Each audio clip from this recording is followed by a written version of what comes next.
16절에서 25절까지 말씀입니다.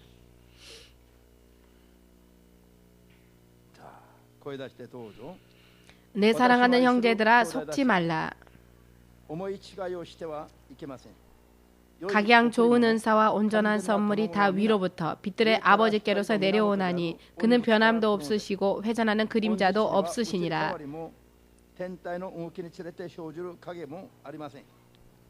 그가 그 조물 중에 우리로 한 천 열매가 되게 하시려고 자기의 뜻을 좇아 진리의 말씀으로 우리를 낳으셨느니라. 내 사랑하는 형제들아 너희가 알거니와 사람마다 듣기는 속히 하고 말하기는 더디하며 성내기도 더디하라. 사람의 성내는 것이 하나님의 의를 이루지 못함이니라. 그러므로 모든 더러운 것과 넘치는 악을 내어버리고 능히 너희 영혼을 구원할 바 마음에 심긴 도를 온유함으로 받으라.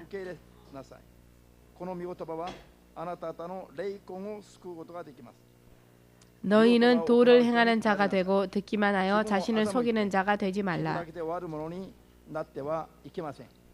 누구든지 도를 듣고 행하지 아니하며 그는 거울로 자기의 생긴 얼굴을 보는 사람과 같으니 제 자신을 보고 가서 그 모양이 어떠한 것을 곧 잊어버리거니와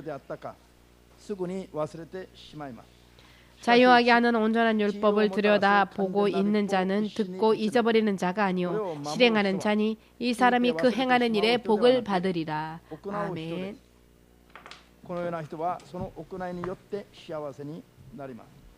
아멘.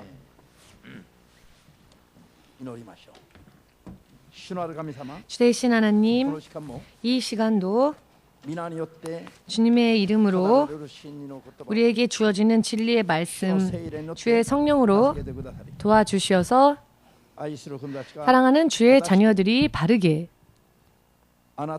주님의 뜻을 그 말씀 가운데에서 깨달을 수 있게 하시옵고 주의 뜻에 합당한 믿음 생활과 믿음 생활할 수 있게 하시옵고 주님을 바르게 순종함으로써 주님께서 이루시고 또 준비하신 모든 축복을 지금도 후에도 그리고 영원토록 바른 믿음으로 얻을 수 있도록 마지막까지 도와주시옵소서. 인도하여 주시옵소서. 예수 그리스도 이름으로 기도합니다. 아멘. 할렐루야. 할렐루야.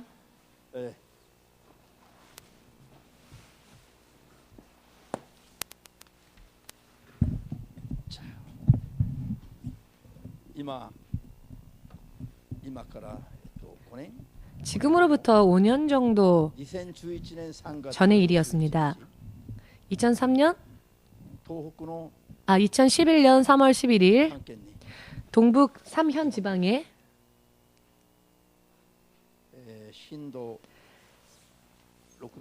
강도 6 정도였나요? 지진이 일어났습니다. 또 이 지진으로 인한 쓰나미가 덮쳤지요. 그때에 미야기현의 미나미 산리크조라고 하는 곳에서 재난 대책 본부에서 일하고 있었던 엔도 미키라고 하는 24살의 일본인 직원이 있었습니다. 여러분들 중에서 기억하시는 분들도 계실지 모르겠는데요. 이 여자분은 지진을 관측했을 때 2층에 있었던 재난대책센터에 그 재난 무선 마이크를 잡고 방송을 하기 시작합니다.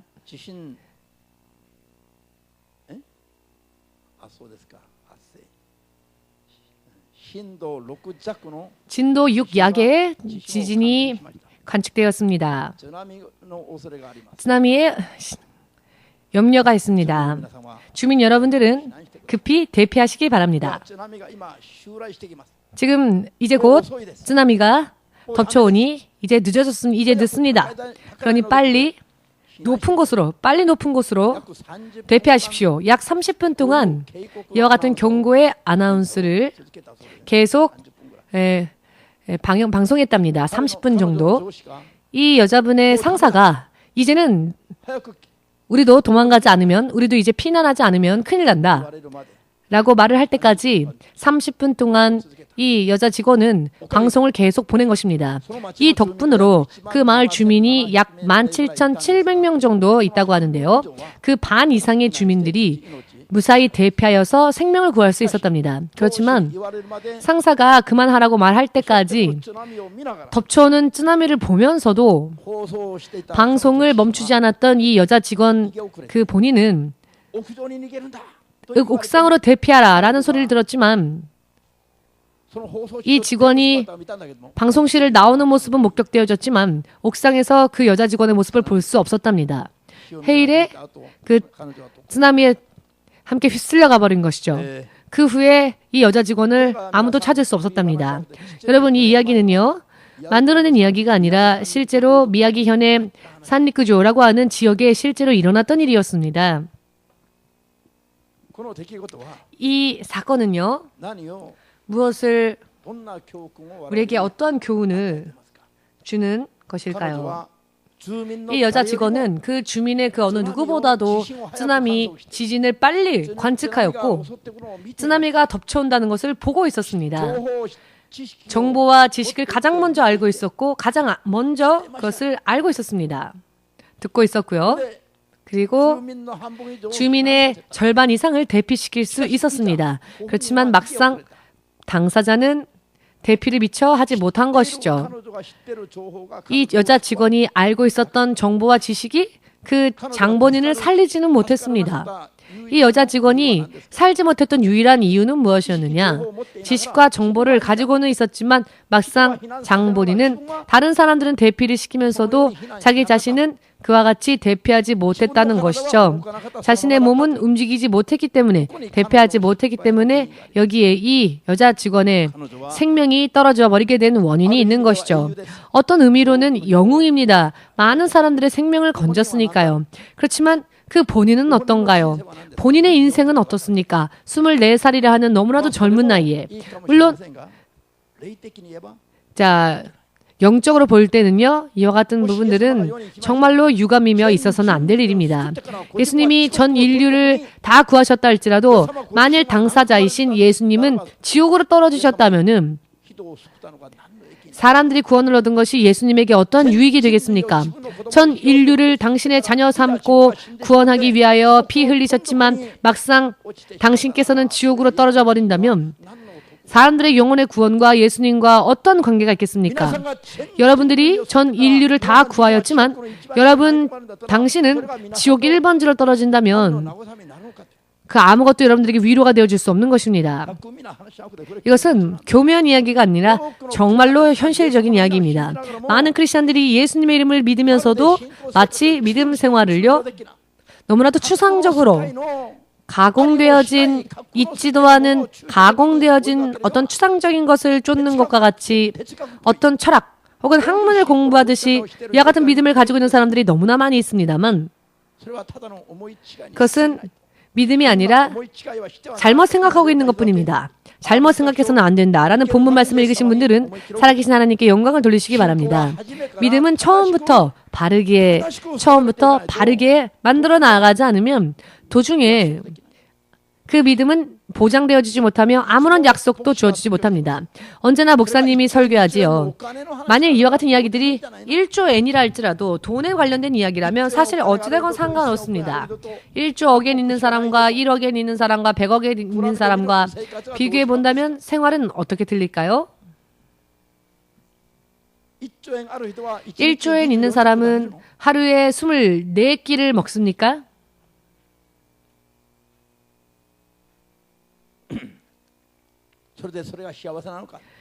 그렇게 먹는다 해도 그것이 과연 그 인생의 행복일까요?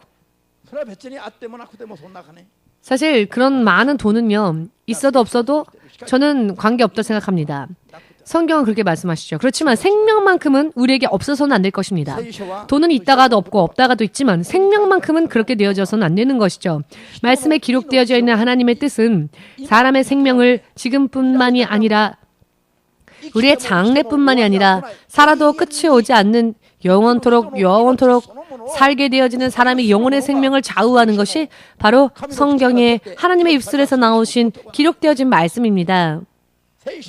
성경의 말씀은 그 어느 누가 가장 먼저 바르게 온전히 마지막까지 지켰느냐, 이 말씀을 명령하신 하나님, 그 하나님께서 육신을 입고 오신 예수님의 바로 그 자체이신 것입니다.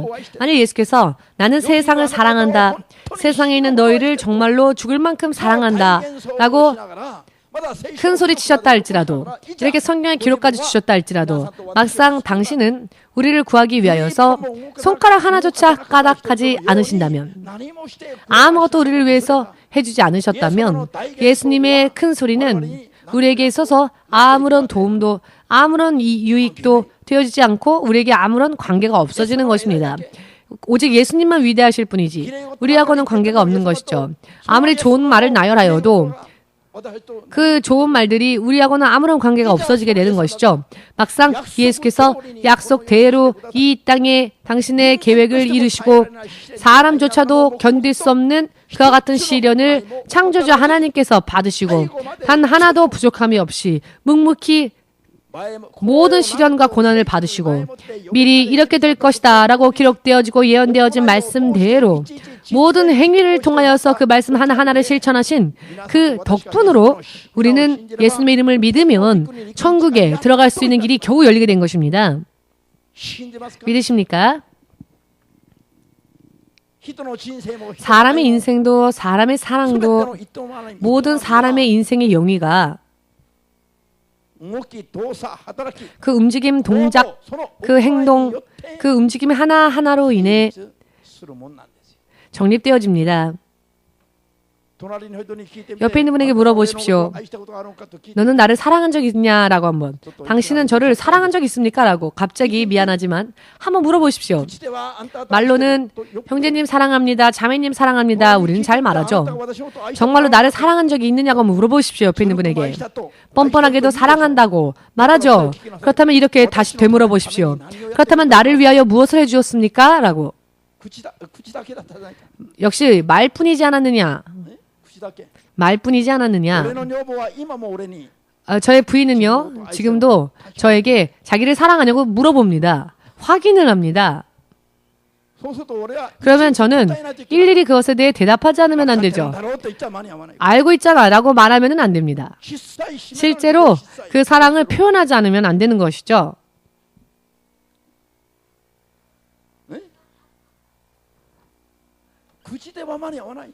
말만으로는 안 된다는 것이죠. 내 마음 알잖아 라고 하는 말만으로는 신용해주지 않죠. 실제로 행동으로서 보여야 하는 겁니다. 그러면 그렇게 하지 않으면 믿어주지 않고 기뻐하지 않죠. 찔끔찔끔 눈물 흘리면서 나는 당신을 사랑하지만 당신을 사랑하기 때문에 떠나갑니다.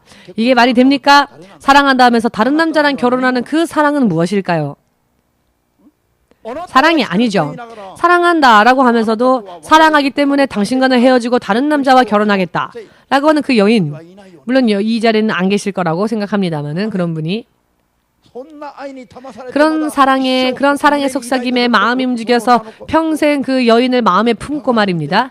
그런 바보 같은 행동은 그만두어야죠. 그것은 그저 입 좋은 말일 뿐입니다. 입바름 그저 말일 뿐이죠. 예수님을 믿으십니까? 예수님을 사랑하십니까? 예수님을 사랑하신다면은 그 사랑을 우리는 표현해야 합니다. 마음 안에 있는 것만으로 무엇이든 어떻게든 아시겠지. 주님은 내 마음 아시겠지. 우리는 잘도 그렇게 말하죠. 사랑한다고 하는 것에 대해서 잘 모르기 때문입니다. 그 사랑이 거짓이란 것도 하나님은 아십니다. 나는 24시간 기도하는 기분으로 항상 그와 같은 마음으로 있어요. 24시간 기도하는 마음으로 있다고 잘 말하죠. 그러나 더 확실하게 기도해야 합니다 라고 하면 저는 항상 24시간 기도하는 마음으로 있습니다 라고 참 잘도 말합니다. 그것은 기도하는 게 아니죠.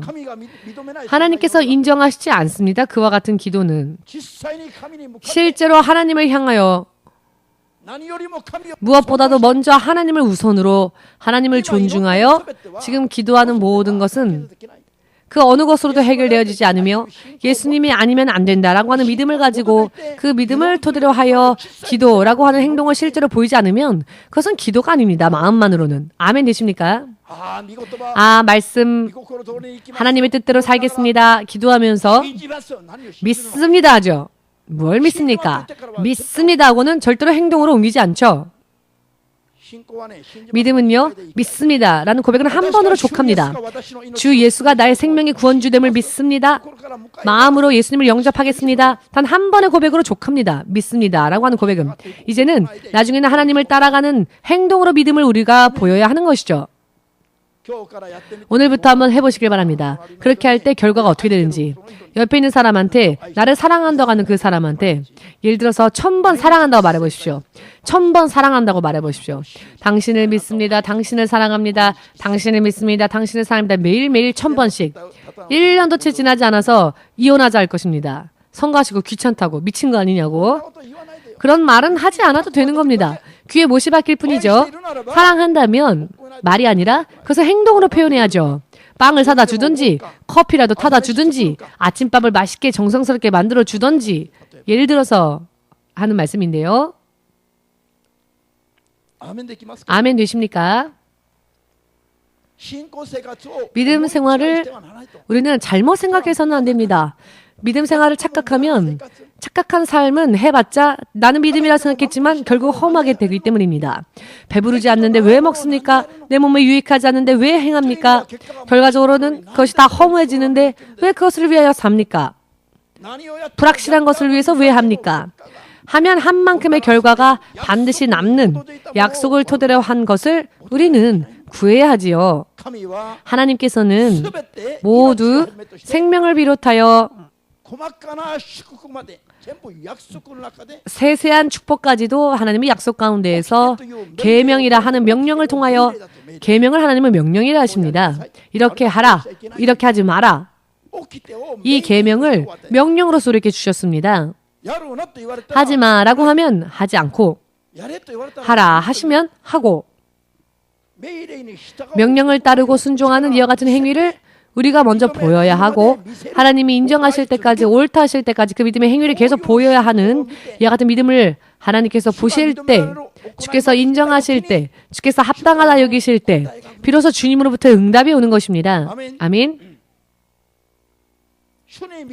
주님께서 인정하시지도 않는데 내 마음대로 기도하면서 왜 응답 안 주시지? 라고 하는 것은 우상숭배 단계일 뿐입니다. 여러분 우상숭배를 아십니까? 하나님의 명령, 하나님의 약속, 말씀 없이 내 마음대로, 내 멋대로 섬기고 내 마음대로 구하고 내 마음대로 결정하는 것이 결국 우상숭배인 것입니다. 우상을 숭배한다 하는 전형적인 그 모습은 하나님과 관계없이 자기의 정욕대로 구하는 것입니다. 살아계시는 예수님을 믿는 믿음이라고 하는 것은 그 올바른 믿음은 자기가 원하는 것을 구하는 것이 아니라 하나님께서 약속하신 것 가운데에서 그 약속을 기초로 하여 토대로 하여 그 약속 안에서 하나님 앞에 나아가 하나님의 명령을 순종하여 나아가는 이와 같은 행위야말로 우리가 믿음이라 할 수 있는 것이고 이런 믿음의 응답이 오는 겁니다. 24시간 죽을 때까지 기도해 보십시오. 내 뜻대로 기도할 때 그것이 응답되어지는지 응답 오지 않습니다. 하나님의 명령, 하나님의 말씀에 순종하면서 그 말씀 안에 순종하는 삶 속에서 기도할 때 비로소 응답이 오는 것입니다. 아멘 되십니까? 의미를 이해하시겠는지요? 주님을 따라가면서 믿음을 보이면서 그 가운데에서 이것저것 우리가 믿음으로 구할 때 응답이 오는 것입니다. 하나님을 만날 수 있으며 하나님과 교제할 수 있으며 하나님과 더불어 살아갈 수 있는 것입니다. 그렇게 하지 않고 일방적으로 주여 힘 주고 주여 믿습니다. 믿습니다. 뭘 주십시오.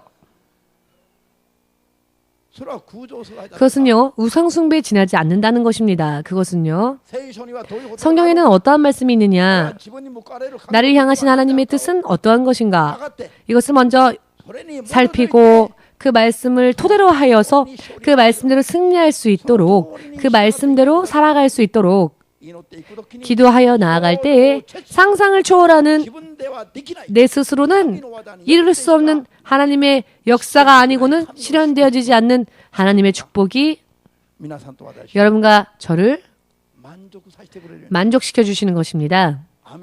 아멘 되십니까? 이것은 기본입니다. 사실은 기본이지요. 많은 사람들이 자신을 버리고 하나님의 뜻을 쫓아간다는 것. 야, 정말 믿음이 성장하지 않은 사람이 아니고서는, 정말 믿음이 좋은 사람이 아니고서는 어떻게 그렇게 할 수 있느냐, 못한다라고 생각하는 경향이 강한데요. 이것은요, 여러분, 크리스찬이 되었다면은 처음 출발선부터 이와 같은 것을 구하며 나아가야 합니다. 처음부터, 시작점부터 우리는 하나님의 사람으로서 출발해야 합니다. 처음은 원숭이인데 나중에는 사람이 되는 게 아니라, 처음부터 우리는 원숭이가 아니라 처음부터 우리는 사람으로 태어났지요. 이와 같이 믿음에 들어가고자 원한다면은 처음부터 하나님의 자녀로서 출발해야 합니다. 교회를 다니면서도 죽을 때까지 그저 단순한 사람으로서 하나님의 자녀를 거듭나려 하진 않고 죽을 때가 되어서 나는 하나님의 자녀다 라고 하는 것은 사는 것만큼 손해본다는 것입니다. 모두 함께 처음부터 하나님의 자녀로서 교회에 다녀야 한다. 아멘. 그렇게 믿으신다면 처음 시작부터 우리는 믿음의 행위를 보여야지요.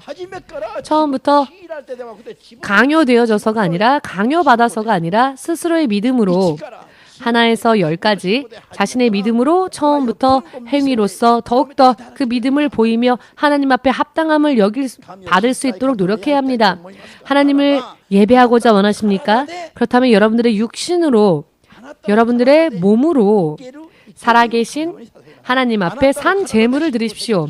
산 제사를 드리십시오. 이것은 여러분들의 행위로서 하나님께 영광 돌려라 라고 한 뜻입니다. 이것이 영적인 예배이고요. 이것이야말로 크리스찬인 우리가 하나님께 드려야만 할 영적 예배, 하나님께서 인정하시고 하나님과 교제할 수 있는 영적인 예배인 것입니다. 영적 하면은요, 뭔가 보이지 않는 것이 보였어? 보였어. 들렸어? 들렸어. 이런 게 영적인 게 아니죠. 나의 육신으로, 나의 몸으로 믿음을 보이는 것이야말로 영적인 예배이며 영적인 믿음의 시작이라는 것을, 머리가 돌아가지 않아도 아무튼 믿으셔서 그대로 승리를 거두시기 원하신다면 아멘으로 주님 앞에 영광 돌리시기 바랍니다. 영적 하면은요, 무언가 다른 사람에게는 보이지 않는 무언가 신비하고 환상적인 것이 영적이라고 생각하는 분들이 많은데요. 물론 영적인 부분은 그와 같은 부분으로 나타날 때도 있습니다. 그렇지만 영적인 것은 우리의 육신으로 시작합니다. 우리의 몸으로서 우리의 믿음의 행위를 보일 때 비로소 영적인 삶이 시작되어지는 것입니다. 영성훈련이라고 하는 말을 들으면요, 그저 기도하고 그저 성경만 읽으면 영성훈련이다라고 생각하는 신학생들이 많이 있습니다. 그러나 전혀 그렇지 않습니다. 그와 같은 생활을 사는 사람들은 결국 바리새인들, 위선적인 모양만 가지고 있는 그런 껍질뿐인 믿음을 가진 사람이 될 뿐입니다. 영성훈련의 시작은요, 우리의 몸으로 시작합니다. 무엇이든지 우리의 몸으로 순종하고 우리의 몸으로 섬기고 우리의 몸으로 봉사하며 우리의 몸으로 내 육신의 정욕을 부수고 내 안의 정욕을 부수고 내 육신 안에 있는 내 마음을 빈 상태로 만들어 하나님의 말씀으로 채우고 하나님을 따라가는 것, 이렇게 내 육신으로 행위를 보이는 것이야말로 영성훈련의 시작입니다. 영성훈련의 시작이며 영성훈련의 완성이라는 것을 믿으시기를. 내 육신으로 행한다라고 하는 것은 무엇을 의미하느냐? 무엇이든지 내 믿음을 행위로서 보이지 않으면 안 된다는 것을 전제로 합니다. 죽은 자와 살아있는 자의 차이는 무엇일까요? 여러분, 병원에 가시면요, 의사들이 사망 확인을 어떻게 하시는지 아시는 분 손 들어보시길 바랍니다. 최종적으로 사망 확인을 의사들이 어떻게 하는지 아십니까? 여러분 아시죠? 네, 아시는 것 같습니다. 중얼중얼 하시는 거 보니까 다 아시는 것 같습니다. 네, 각자 다 아시겠지요. 제가 정리해서 말씀드리겠습니다. 최종적으로 환자의 사망 확인을 어떻게 확인하느냐? 눈의 동공의 움직임, 폐의 움직임, 심장의 움직임, 뇌의 움직임까지 다 확인하고 움직이고 있는지, 정지되어졌는지, 멈췄는지, 그 움직임이 멈췄는지를 봅니다. 모든 움직임이 정지되어지면 그때 그 사람의 사망을 선언합니다. 그렇죠?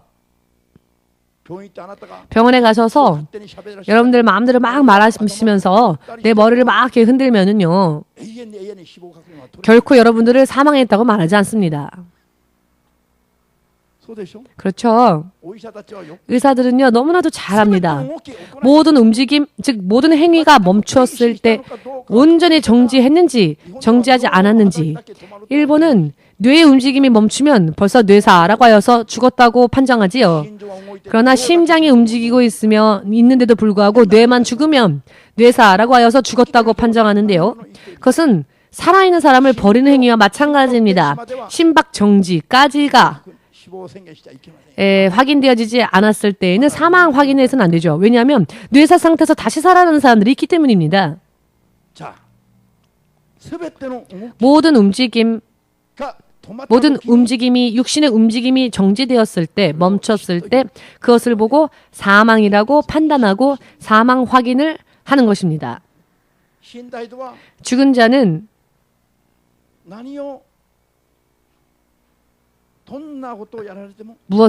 어떤 일을 하여도 아무런 반응을 보이지 않습니다.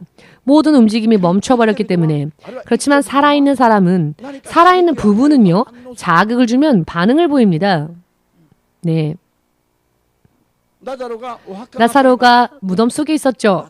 나사로는 무덤 속에 있었습니다. 예수께서 무덤 안에 이미 매장되어져 3일이나 지나 그 육신이 썩어 냄새가 난다라고 증언하는 자매들을 향해 그런 이야기에는 전혀 귀를 기울이지도 않으시고 그 무덤을 향하여 나사로야 나오너라 라고 하십니다. 나사로야 나오너라 라고 하시니 나사로가요 네 하고 나옵니다. 붕대를 감은 채로요. 예수께서 보셨을 때 나사로는 죽은 사람이 아니었습니다. 그저 잠들었던 사람이었습니다. 사람들이 보았을 때는 나사로는 죽었다고 생각했습니다. 그 몸이 썩었기 때문에. 움직임의 정지의 단계뿐만이 아니라 이미 그 육신이 썩어 냄새나던 나사로가 예수님의 음성을 들었더니 반응을 하고는 나왔습니다. 붕대를 감은 채로. 만일 나사로가 그 안에서 나는 죽었어요. 왜 부르세요? 저를. 난 죽었는데. 난 죽었으니까 못 나가요. 라고 나사로가 그렇게 말했다라는 기록이 있습니까? 없지요. 나사로는 죽지 않았었습니다. 죽지 않았기 때문에.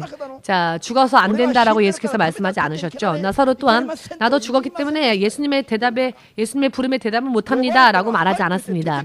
부르심을 받았을 때 네 라고 대답했더니 죽었던 몸이 다시 살아났습니다.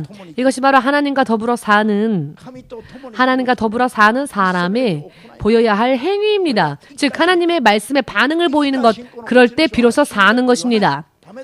살아있는 자는, 살아있는 믿음을 가진 자는 나는 안 돼, 나는 못해 라고 말하지 않습니다. 죽어 있다 할지라도 행위로서 하나님의 부르심에 응답하는 자가 믿음의 사람입니다. 모두 함께. 죽었다고 해서 안 된다라고 말하지 말고 죽어 있어도 행위를 보이고 하나님의 말씀에 반응을 보이는 자가 하나님의 사람이다. 이해가 되시는지요? 무엇이 믿음입니까? 믿음이란 무엇일까요? 어떤 자가 하나님의 사람일까요? 내 육신이 썩었으니 난 죽었어요 라고 말하지 말라. 그런 변명을 말하지 말라. 변명하지 않는 자가 하나님의 사람입니다. 그런 사람이 믿음이 있는 자입니다. 내 육신이 살아있다 할지라도 내 몸은 쌩쌩하다 할지라도 이러니까요, 저러니까요, 난 못해요, 난 안 돼요, 난 할 수 없어요 라고 한숨만 짓는 사람은 믿음이 없는 사람입니다. 전능하신 하나님, 죽은 자 가운데에서조차 어떤 일을 불러 일으키시고 다시 살리실 수 있는 전능하신 하나님, 그 생명의 주 예수님을 믿지 않는 자는 변명하죠. 이러니까 저러니까 라고 변명하죠. 행위를 보이려 하지 않습니다. 그 결과 어떤 유익이 되겠습니까? 내 육신이 썩어도 네 하고 반응을 보이는 자는 그 결과 생명의 부활이 나를 위해 기다리고 있다는 것입니다. 하나님의 부르심에 대답함으로써 좋아지는 건 나 자신인 것입니다. 나사로가 난 죽었으니 못 나가요 라고 했다면, 행위를 보이지 않았다면 그는 그저 죽은 자 가운데 계속 머무를 수밖에 없었겠지요. 무덤 속에 있을 수밖에 없었겠지요. 믿음은요, 행위가 없으면, 반응을 보이지 않으면 믿음이라 말할 수 없습니다. 아멘 되십니까?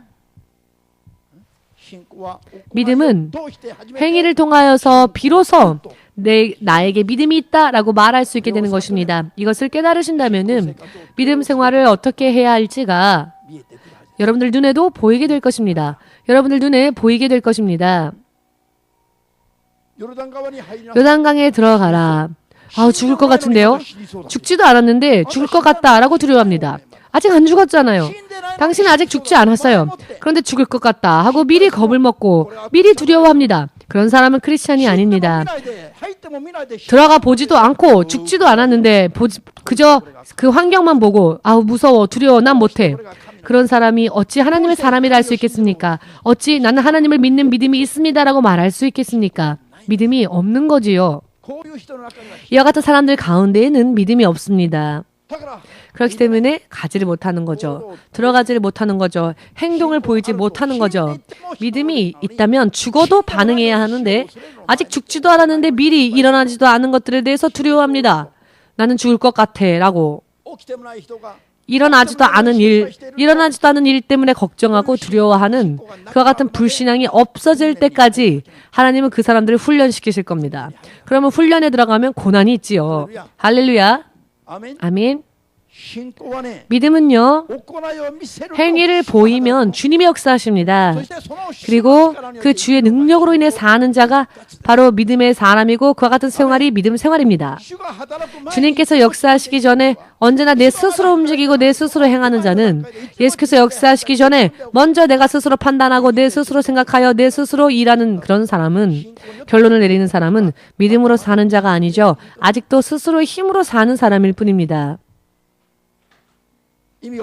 무슨 의미인지 이해가 되시는지요? 믿음의 크기는요, 믿음의 크기는 어느 정도 믿음을 보였느냐, 그것이 믿음의 크기입니다. 믿음을 얼마나 보였느냐, 믿음을 얼마나 행위로서 드렸느냐, 이것이 믿음의 크기이며 그것이 바로 믿음의 성장의 분량인 것입니다. 태어난 아기는요, 어떠한 행위도 없죠. 자, 믿음의 초신자들이 바로 그런 사람들입니다. 교회에 와주는 것만으로도 고맙고 귀여운 사람. 교회에 와서 믿음이 성장하고 안 하고는 상관없이 교회에 앉아있는 것만으로도 귀여운 사람들은 아직 막 태어나서 눈도 제대로 보지 못하는, 아기가 태어나면요, 한 달이 지날 때까지는 눈이 있어도 잘 보지를 못합니다. 눈이 보이지를 않습니다. 스스로를 위해서 취사 선택, 좋고 나쁘고의 판단을 아기는 하지 못합니다. 스스로의 행위를 스스로를 위해서 하지 못합니다. 그저 사람으로서 태어났을 뿐이죠. 막 태어난 아기는요, 자기를 위한 아무런 것도 움직이지 못합니다. 믿음 또한 마찬가지입니다. 교회에 와서 몸은 앉아있는데 자기의 믿음으로 무언가를 결심하자. 믿습니다. 하나님의 말씀을 행하겠습니다. 라고 행위로 그 믿음을 보이지 않는 자는 아직 스스로를 위해서는 아무것도 취사 선택할 수 없는 갓 태어난 갓난아기와 다를 게 없다는 것입니다. 영적으로는. 그러나 아이가요, 한 달이 지나고 또 석 달이 지나면 아이가요, 뭐든지 손에 잡히기만 하면 입으로 가져가지요. 무언가 손에 잡히는 게 있으면 뭐든지 입으로 본능적으로 가져갑니다. 눈으로 안 가져가죠. 배로도 안 가져갑니다. 입으로 가져가죠. 참 재미있지요. 뭐든지 손에 잡히는 게 있으면 눈으로 절대로 안 가져갑니다. 반드시 입으로 아주 잘도 가져갑니다. 이것은 아이의 본능이죠. 여러분들도 영적으로 그와 같은 본능을 보여야 합니다. 무엇이든지 있으면, 나에게 유익한 게 있다면 그것을 스스로 영혼을 위하여 취해야 합니다. 해라 라고 해서 적당하는 게 아니라 적당히 하세요 하면, 야, 이 교회는 아무것도 하지 않아도 좋아서 참 편하다. 목사님이 잔소리하지 않으시니까 참 편하다. 그런데 어떤 교회는 이 목사님은 참 싫다, 이래라 저래라 잔소리도 많고 너무 이 교회는 싫다 라고 하는 분들도 있는데요. 뭐든지 잡히면 남의 입으로 들이대는 사람과 똑같습니다. 그런 분은. 여러분은 아기도요 그런 일은 안 합니다. 뭔가 잡히면 다른 사람들의 입에 먼저 넣어주고 마지막에 자기가 먹는 그런 아기가 없습니다. 우리 세휘가요 9년 만에 처음으로 먼저 먹을 걸 가지고 왔습니다. 목사님 드시라고. 9년 만에 할아버지 드시라고. 그 전까지는 아무것도 없었는데 처음으로 먼저 드시라고 할 때 뭔가 분했습니다. 그 전까지는 아무 생각을 하지 않았는데 9년 만이 되어서 할아버지 드세요. 처음으로 컸구나 라고 생각하면서도 뭔가 분한 게, 아니 9년 만에 이제서야 할아버지를 챙기느냐. 9살이 되어서 비로소 남을 생각하게 된 거죠. 그 전까지는 다 자기 입만 생각한 거죠. 자, 무슨 말씀을 드리고자 하는지 의미를 이해하시겠습니까? 아이도요, 본능을 위해서, 살아남기 위해서, 자기를 위해서 그런 행동을 취한다는 것입니다. 그러나 여러분들은 이렇게 어른이 되셨음에도 불구하고 모두 사춘기를 지나셨죠? 사춘기가 어떠한 때입니까? 나의 인생을 나의 의지로 판단하기 시작하고 다시 생각하는 시기. 인생의 봄과 같은 시기라 하여 사춘기라고 합니다. 이해되십니까? 사춘기라고 하는 것은 자기의 인생에 대해서 스스로 생각하고 자신의 의지로 판단하고 자신의 인생에 대해서 생각하게끔 되는 인생에 있어서의 봄과 같은 시기, 본격적으로 자기의 인생을 비로소 생각하고 시작하는 그와 같은 시기를 사춘기라고 합니다. 여러분들은 이미 사춘기를 벌써 훨씬 훌쩍 지나셨죠. 이미 성인이 되셨습니다. 그럼에도 불구하고 믿음에 있어서는 자신의 믿음을 자신의 힘으로 어떻게든 하려고 하지 않고 이렇게 하세요 하고 권면하면 싫다고 하고 권면하면 싫다고 하는 여러분은 언제 자기 자신을 위해서 행동하시겠습니까? 할 수만 있거든 편하게 하세요, 쉬세요라고 하면 기뻐하죠. 열심히 해라, 좀 하나님을 위해 열심히 뛰어라 하면 금세 싫어하고 얼굴이 변하고 얼굴색이 금세 바뀌고 하나님을 알게 되면 정말 하나님에 대한 믿음이 있으면 믿음 생활이요. 누가 방해하여도 내 믿음 생활을 방해하지 마십시오. 목사님은 저는요. 좋다. 내가 주의 종으로서 이 길을 걷겠다라고 결심한 순간부터 하루에 7시간 목표를 삼아서 기도했습니다. 누군가가 그렇게 기도하라고 해서 한 것이 아니라 스스로 했습니다. 그렇기 때문에 어떤 때에는 기도를 너무 많이 하는 이유 때문에 핍박받은 적도 있었습니다. 기도가 전부가 아니다 등등. 자신들보다 2배, 3배 기도하기 때문에 기도하지 않는 사람들에게 핍박을 많이 받았습니다. 그럼에도 불구하고 기도 생활을 열심히 했습니다. 철야하여 1년 이상을 기도했습니다. 밤에는 제대로 뻗고 잔 적이 없는 것 같습니다. 2년 동안 밤 9시부터 새벽까지 철야 기도를 했습니다. 1시간 휴식하고 오후 4시까지 계속 또 기도하고 4시에서 1시간 또 휴식하고 오전 4시에서 오전 5시까지 휴식하고 나서는 5시에서 오전 5시에서 오전 7시까지 또 아침 기도하고 그 후에 집에 갔습니다. 아침 기도에 오는 분들에게 라면 끓여서 대접하면서까지 쉬지 않고 철야 기도를 했습니다. 그러나 그 철야 기도조차도 너무나 기뻤고 누군가가 방해하면 그것이 싫었습니다. 왜냐하면 그 모든 기도 생활조차도 나 자신을 위한 것이기 때문입니다. 이것을 빨리 깨닫는 자, 빨리 깨닫는 게 유익한 거죠. 빨리 깨달아야 합니다. 빨리 깨달아야 합니다. 빨리 깨닫고 영적인 것은요 무엇이든지 나 자신을 위하여서 진실로 행동으로 표출하지 않으면 생각하고 있어요, 그렇게 느끼고 있어요 라는 것만으로는 늦어버립니다. 요한복음 12장 50절 말씀이에요. 하나님의 말씀은 명령이다 라고 예수께서 말씀하십니다. 예수님은 하나님의 말씀을 어떻게 인식하셨느냐? 하나님의 말씀이 바로 명령이다. 하나님의 계명은 명령이다 라고 하셨습니다. 예수님 당신이 하나님의 말씀은 모두 명령이다 라고 그렇게 인식하고 계셨습니다. 이것이 옳다고 믿으십니까? 하나님의 말씀은 명령이랍니다. 명령이기 때문에. 근데 명령이라고 해서 강제적으로, 강요적으로 우리를 노예처럼 그런 의미에서의 명령이 아니죠. 이 명령은 사랑의 명령이며 생명을 주는 명령이며 소망을 주는 명령이며 희망을 주는 명령입니다. 아멘. 예수께서 이 땅에 오셔서 세상을 창조하신 하나님이신 예수께서 당신의 모습을 세상에 드러내시고 예수라고 하는 이름으로 이 땅에 오셨을 때에 예수님께서 이 뱀아, 이 독사의 자식들아, 너희가 어찌 임박할 지옥의 진노를 피할 수 있겠느냐? 정말 상상할 수 없는 너무나도 두려운 말씀을 말하시면서 예수께서 질책하신 사람들이 누구였느냐? 당시 이스라엘의 하나님의 백성의 영적인 지도자라 자타 공인했던 율법 학자들과 바리새인들이었죠. 그들은 구약 성경의 하나님의 말씀을 1.1회까지 세워가면서 이 의미는 어떠한 의미일까? 그 말씀의 의미를 연구하면서 지식을 늘리고 이스라엘 민족에게 이 말씀을 낱낱이 가르치고 전하였던 사람들이었는데요. 바로 그 영적 지도자들을 향하여 예수께서는 가장 심한 말로써 화를 내셨습니다. 그 이유를 마태복음 23장 2절 3절을 통해 설명하시는데요. 너희는 다른 사람들에게는 이렇게 하라 저렇게 하라. 성경의 말씀의 1.1회까지 연구하면서 잘도 가르치고 있으면서도 정작 너희 자신들은 그 가르침을 하나님의 그 말씀을 지키기 위하여서 그 말씀들을 행동으로 취하기 위하여 손가락 하나 깜짝거리지 않는다. 그저 팔짱 끼고 보고만 있는 방관하는 자인 겁니다. 머리만 커져서 말은 잘하죠. 그래서 사람들에게 말은 잘합니다.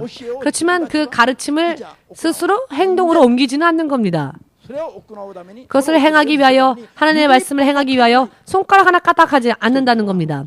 그런 사람들은 하나님의 자녀가 아닙니다. 지옥에 임박할 진노를 피할 수 없는 자랍니다. 독사의 자식들이랍니다. 믿음이 없는 자랍니다. 믿음이 있다면 손가락 하나라도 둘이라도 움직여야죠. 그래야 행동으로 말씀에 대해 반응을 보여야 합니다. 손가락 하나라 할지라도 반응을 보이고 행동으로 옮기는 게 믿음의 시작이라는 것입니다.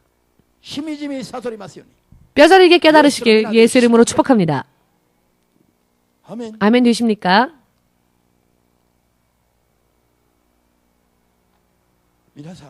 여러분, 의외로 많은 크리스찬들이 몇 년이고 교회를 다니면서도 정말로 허무하게 쓸데없이 인생의 귀중한 시간들을 그저 허무하게 보내고 있는 사람들이 있습니다. 성경은 말씀하십니다. 언제나 기뻐하라. 쉬지 말고 기도하라. 모든 일에 감사하라. 범사에 감사하라. 이것이 예수 그리스도 안에 우리에게 향하신 하나님의 뜻이시다. 하나님께서 믿는 자들에게 어떠한 것을 원하시느냐? 하나님이 우리에게 원하시는 소망은 무엇이냐? 우리가 끊임없이 기도하는 것, 쉬지 말고 기도하는 것, 쉬지 말고 쉼이 없이 계속적으로 기도하는 것, 기도하라. 기도하는 행위를 보여야 하는 것이죠. 왜? 기도는 호흡과 같은 것이기 때문입니다. 사람의 육신으로 비유하자면 호흡과 같은 것이 기도입니다. 호흡은 누군가가 하라고 해서 가르쳐줘서 하는 게 아니라 본능적으로 호흡은 쉼이 없이 하지요. 쉼 없이 호흡하지 않으면 사람은 죽습니다. 이것이 영적으로 호흡은요, 기도와 같은 것입니다. 기도는 하라고 해서 하는 것이 아니라 영적인 하나님의 자녀로서 살고자 하는 그와 같은 마음이 있다면 쉬지 말고 기도해야 합니다. 아무리 먹는 게 좋아도 항상 계속 쉼 없이 먹으라라고 말하지 않죠. 쉼 없이 돈을 세라라고도 말하지 않습니다. 1년 동안 계속 돈만 쉬면 어떻게 될까요? 돈만 세다 보면 1천, 1억엔 더 줄까? 아니요, 됐습니다. 피곤합니다. No thank you 하겠죠? 돈만 1년 내내 세라고 하면 1년 12달 돈만 세라고 하면 더 이상 돈 필요 없다고 하겠죠. 자, 예를 들면 1년 내내 하루 3끼 이상 먹고 마시고 쉼 없이 먹고 마셔라 한다면 어떡할까요? 많이 먹기 대회가 있습니다. 그렇지만 1시간, 2시간 지나면 어떻게 됩니까? 기도만큼은요, 본능적으로 사람은 하나님을 의지하지 않으면 하나님을 의지하지 않은 순간부터 사람은 육적으로 자신을 컨트롤할 수 없게 됩니다. 마귀는 그 틈을 노리고 쐐기를 받거든요. 하나님의 자녀로 살 것이냐, 마귀의 노예로서 살 것이냐, 사람이 독립하여 사람의 모습으로 살 수 있는 순간은 없습니다. 어느 쪽인가의 지배를 받게 됩니다. 사람은요, 스스로 자립하여 살 수 없는, 영적으로는 그런 연약한 존재입니다. 다윗은 고백하였죠. 죽음과 생명의 간격이 한 발 차이 납니다. 단 한 발조차도 자기의 힘으로는 발 내디딜 수가 없습니다. 한 발짝 내디디면 죽음이 기다리고 있고 그것을 이길 힘이 자기에게는 없으니까. 죽음의 세력으로 죽음의 권세로서 사망 권세로 사람을 괴롭히는 마귀의 노예로 살 것이냐 아니면 생명의 주 하나님의 자녀로 살 것이냐. 하나님의 생명의 자녀로 사는 자는 죽음의 권세조차 이기지 못한답니다.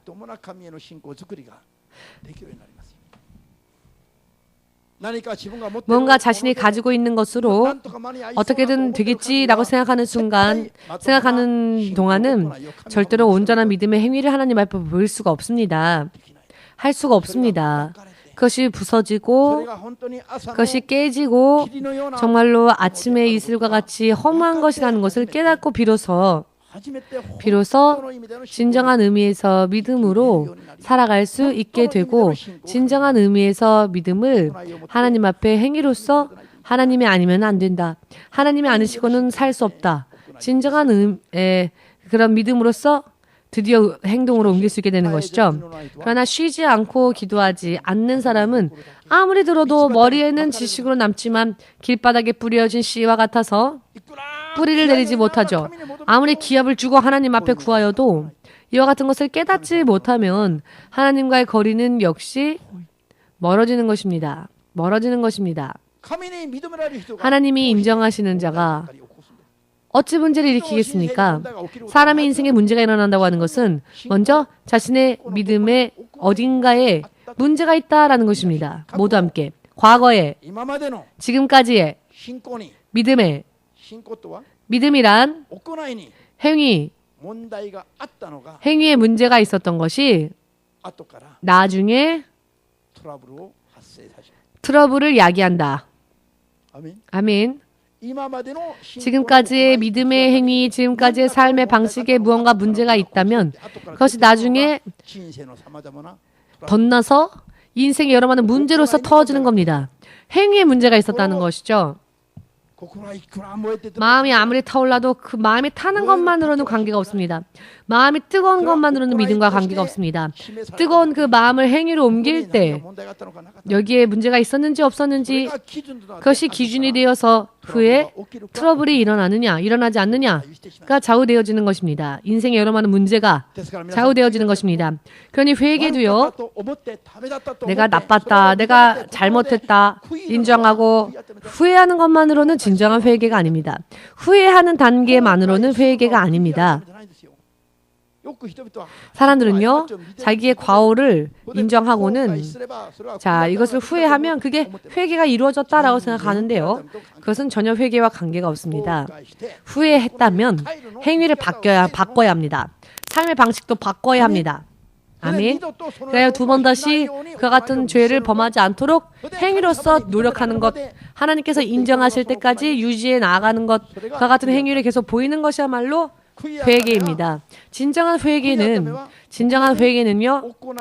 행위로서 하나님 인정하실 때까지 후회하여 길을 다시 바꾸어서 옳은 방향으로 길을 맞추어 하나님께서 합당하다 하실 때까지 열매를 맺어 나아갈 때 비로소 회개가 이루어졌다라고 할 수 있는 겁니다. 그러나 진정한 회개에 대해서도 잘 알지 못하기 때문에 회개도 이루어지지 못하니까 이 믿음을 가지고 있으면서도 하나님의 자녀임에도 불구하고 문제가 터지고 문제가 터지면 어떻게 행해야 할지를 알 수 없고 갈팡질팡하는 거죠. 이것 하나만 깨달으셔도 오늘은 정말 복된 하루인데요. 어디까지가 회개이냐? 모두 함께 마음으로 후회하여 행위로 새롭게 하는 것. 언제까지? 주께서 옳다 하실 때까지. 아멘. 주께서 옳다 하실 때까지. 그리하여 주께서 옳다 하시면 그 비로소 인생의 문제가 해결되어집니다. 그때에 비로소 진정한 회개가 이루어졌다라고 말할 수 있게 되는 것입니다. 그때까지 가기 전에는 아직 회개가 온전히 이루어지지 못했다는 것이고요. 그럴 때에는 회개를 계속 이루어 나아가야 한다는 것입니다. 회개가 중간에 멈춰져 버리니까 믿는 자라고 하면서도 그 삶 속에 여러 많은 문제가 터지는 거죠. 참된 크리스찬이 되면 여러 많은 고난이 있다 할지라도 실패가 없으며 고난을 뛰어넘으며 또 승리의 개성가를 부를 수 있으며 또 하나님을 찬양할 수 있으며 또 기뻐할 수 있게 되는 것이며 또 감사할 수 있게 되는 것입니다. 역시 우리 하나님은, 역시 우리 예수님은 과연 위대하신 분이다라고 언제나 감사할 수 있죠. 결과가 나오니까요. 기뻐하라라고 해서 억지로 기뻐하는 게 아니라 너무나도 당연하게 기뻐하지 않을 수 없게 되는 것입니다. 결과가 나오니까요. 믿음 생활은 가공되어진 것이 아니며 추상적인 것도 아니며 우리의 현실을 좌우합니다. 실제로 사람의 운명을 좌우합니다. 그것도 영원토록이요. 그렇기 때문에 무엇보다도 먼저 믿음 생활의 행위로서 여러분들은 박차를 가해야 할 필요가 있습니다. 누군가를 위해서가 아니라 나 자신을 위해서. 나 자신을 위해서. 일주일을 어떻게 보내야 할 것이냐. 그 스케줄을 설명하면 얼굴색이 바뀌어서 교회를 안 오죠. 기뻐해야 하는데 이만큼 확실하게 내 인생에 틀림이 없게 하기 위하여서 확실하게 나를 인도해주고 있구나. 이 교회는 정말 든든하다. 이 교회는 정말 신뢰할 수 있다. 라고 생각하는 사람. 물론 우리 교회 안에는 많이 계시지만 그것을 이해해 줄 수 있는 사람은 바깥에서는 그렇게 찾아볼 수가 없습니다. 가슴속에 양심의 손을 얹고 자, 수요일에도요, 여러분 할 수만 있거든 오십시오. 수요 예배도 오세요 하면은요. 이 목사님은 이 교회는 너무 믿는 신자를 구속한다. 네, 구속합니다. 영원한 생명과 주 예수의 사랑으로 구속하고 싶습니다. 여러분을. 하나님의 사랑의 노예로 여러분들을 만들고 싶습니다. 하나님의 사랑의 노예. 제가 여러분들을 사랑할 수 없기 때문에 저는 하나님의 사랑으로 여러분들을 구속하고 싶습니다. 그렇기 때문에 하나님께 더욱더 가까이 갈 수 있도록 하나님께 더욱더 가까이 갈 수 있도록 하나님의 말씀을 그렇게 권장하는 것입니다. 여러분 수요 예배 때 일 등등 때문에 오실 수 없는 분들은 인터넷을 통하여서 예배를 저녁이라도 들으십시오. 하나님의 통치를 시작하여 270번 성경 공부 시간을 가지고 있는데요. 그래도 수요 예배에 대해서 전혀 관심이 없는 분들은 천국에 관심이 있는지 의심스럽습니다. 저는 파수꾼을 잘 다루지를 못합니다. 그러나 그 파수꾼 안에 1000만행 1천억 원이 들어있다면 사람을 불러서라도 배우겠지요. 즉 관심이 없고 믿음이 없으니까 안 하는 겁니다. 하나님에 대한 믿음이 있고 관심이 있다면 돈에 대한 관심 그 이상의 관심이 하나님께 있다면 수요 예배도 드려야 하지요. 수요 예배를 통하여 또 말씀을 공부하고 말씀대로 살아야 합니다. 저는 컴퓨터를 잘 못해서요. 저는 인터넷이 연결이 안 돼서요. 이런 것은 사실 결국 변명일 뿐이죠. 그런 변명 같은 믿음은 졌습니다. 강해 버립시다. 아멘 되십니까?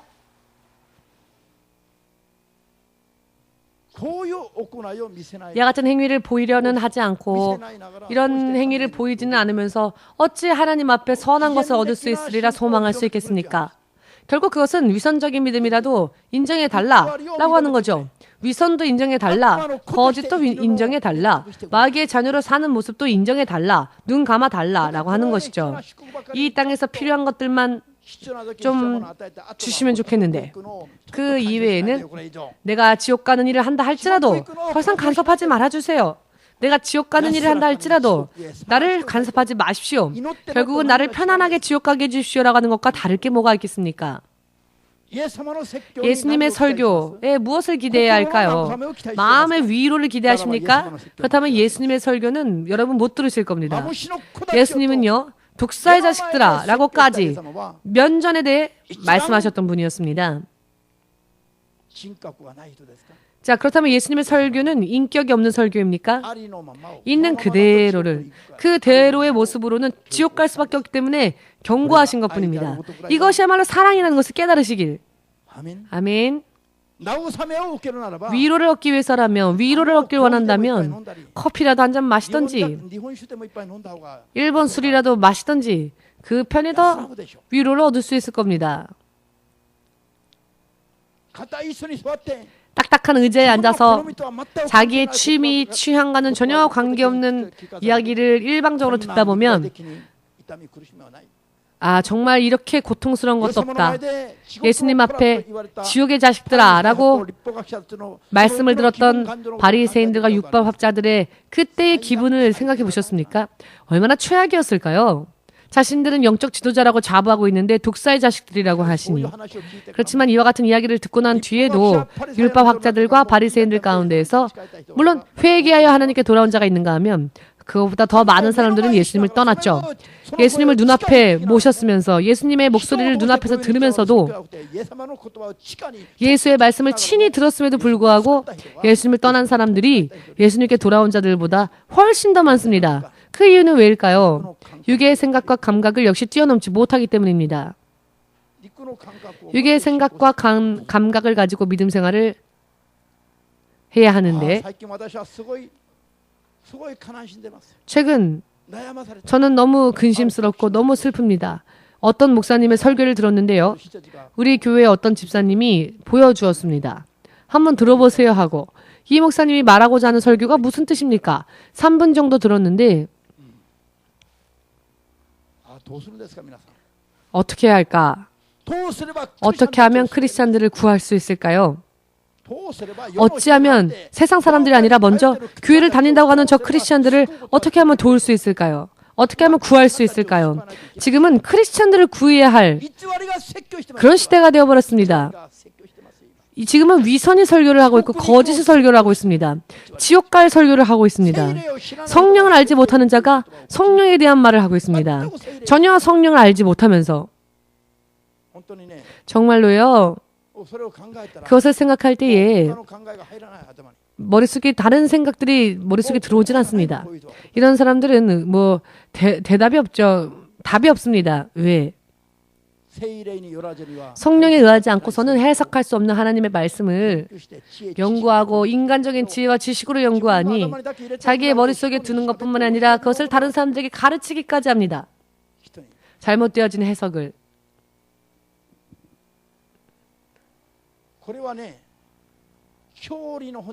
이것은 교리책이 아닙니다. 어느 한 교회, 어느 한 교단을 만족해하는 교리가 아닙니다. 이 말씀은 살아계신 하나님께서 전 세계의 사람들에게 말씀하시는 생명의 말씀입니다. 이 말씀을 머리로 해석해놓고는 그것을 가르치고 있죠. 이것은요, 사람이 자기 마음대로 해석해서는 안 됩니다. 말씀은요, 기도를 거듭하여 성령이 가르쳐 주실 때까지 기도하여 받은 것만을 전해야 합니다. 들으면 들을수록 너무나도 심각했습니다. 그 설교가. 정말 잔인하다 싶을 정도로, 잔혹하다 싶을 정도로 심했습니다. 여러분, 마지막으로 여러분들에게 부탁을 드리고 싶습니다.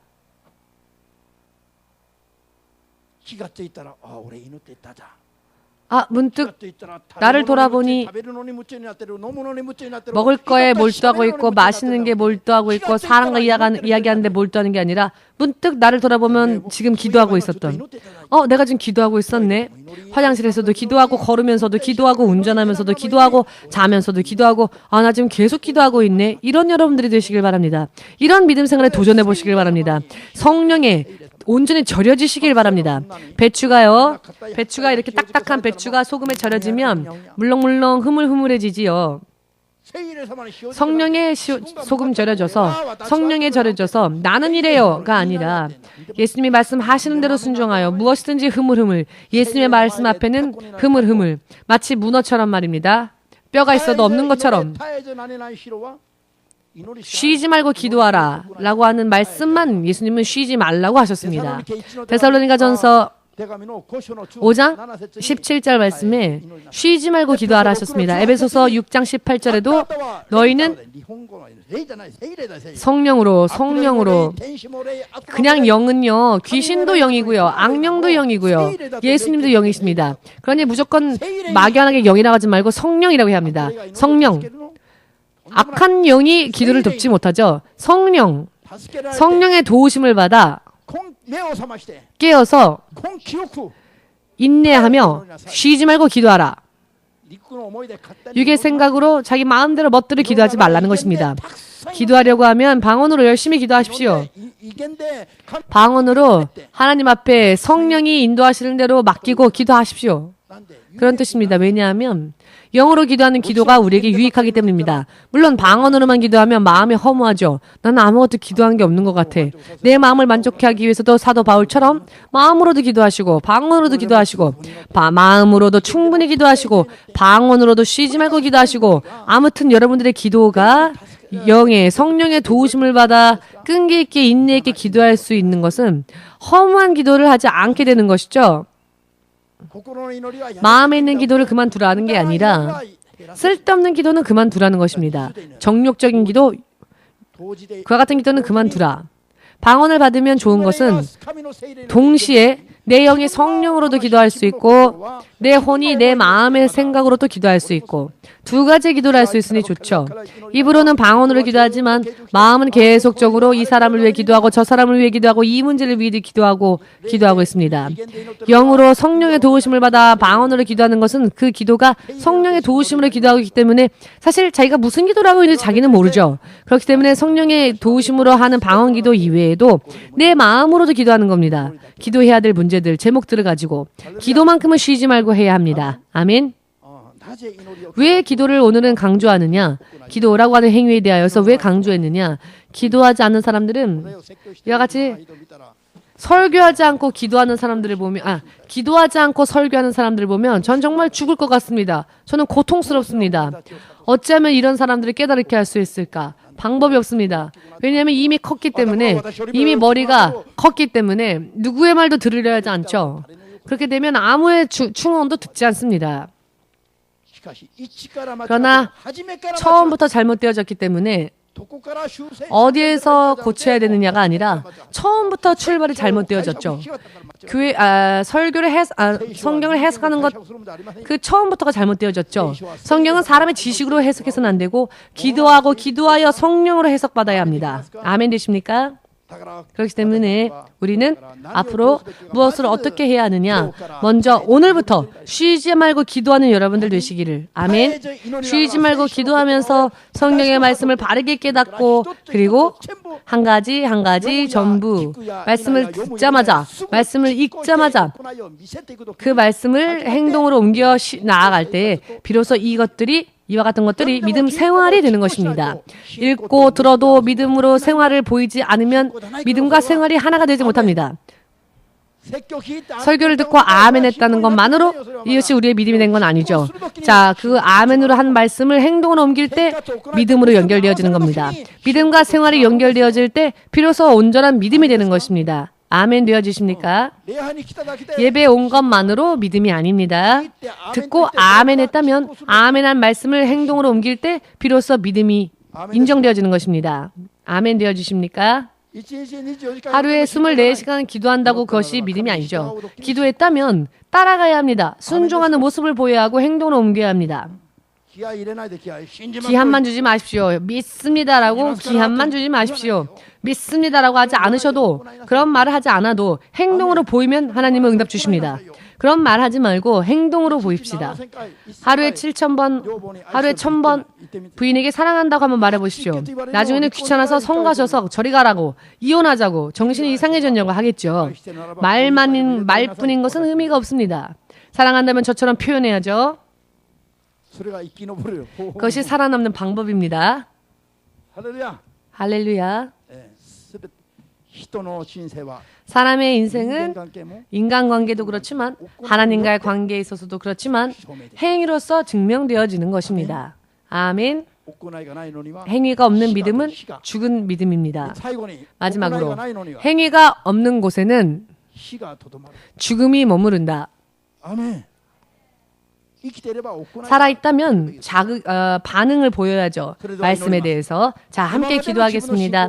지금까지의 내 믿음이 과연 살아있는 산 믿음이었는지 혹은 무덤 속에 머물렀던 죽은 믿음이었는지 나 자신을 위해서 나는 어떻게 살아야 하는지 말씀을 듣자마자 읽자마자 깨닫자마자 그 말씀을 실제로 행동으로 옮기는 것이야말로 비로소 진정한 믿음이 되며 그것이 하나님과 온전한 교제를 이룰 수 있는 순간이라는 것을 깨달으셔서 그렇게 하지 못했던 부분이 있었다면 회개하시고 그렇게 할 수 있도록 구하여 기도하겠습니다.